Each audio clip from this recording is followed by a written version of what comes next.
ओम श्री गणेशाय नमः। जय माता दी। चैत्र नवरात्र हो या शारदीय, दोनों में ही कन्या पूजन का विशेष महत्व है। नवरात्र के दौरान व्रत रखने वाले भक्त अष्टमी या नवमी तिथि को कन्या पूजन करते हैं और कन्याओं को भोजन करवाते हैं। कन्या पूजन की ये परंपरा सदियों से चली आ रही है, लेकिन इसकी शुरुआत कैसे हुई ये जानते हैं कन्या पूजन से जुड़ी पौराणिक कथा से। पौराणिक शास्त्रों के अनुसार इंद्र देव ने ब्रह्मा जी के कहने पर कन्या पूजन किया था। दरअसल इंद्र देव देवी माँ को प्रसन्न करना चाहते थे।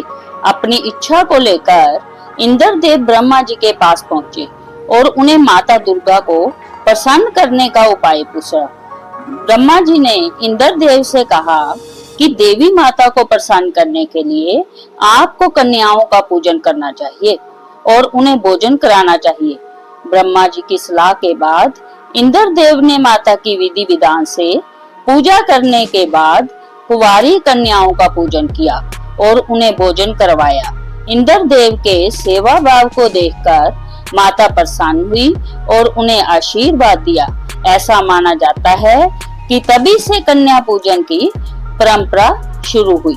ये अब सुनते हैं कन्या पूजा और भोज की कथा।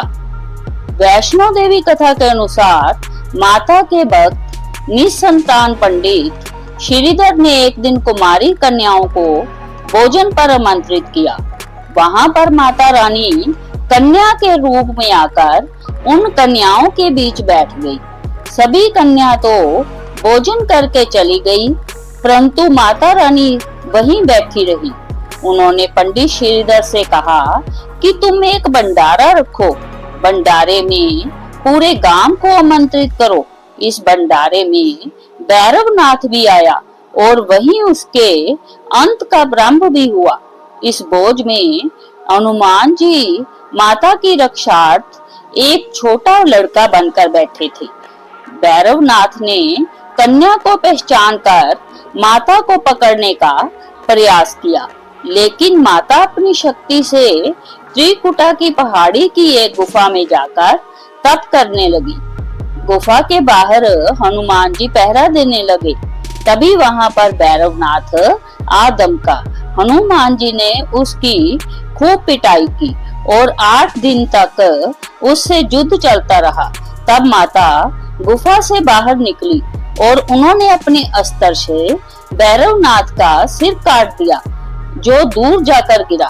फिर माँ ने श्रीधर को संतान प्राप्ति का वरदान दिया। तभी से उस पहाड़ी की गुफा में माता वैष्णो देवी का वास है। इसलिए जब भी कन्या भोज कराया जाता है तो उनके साथ में एक लंगूरिया को भी भोजन कराया जाता है, जो कि हनुमान जी का रूप होता है। ऐसी मान्यता है कि कन्या भोज के दौरान 9 में से एक कन्या साक्षात माता का रूप होती है। जय माता दी।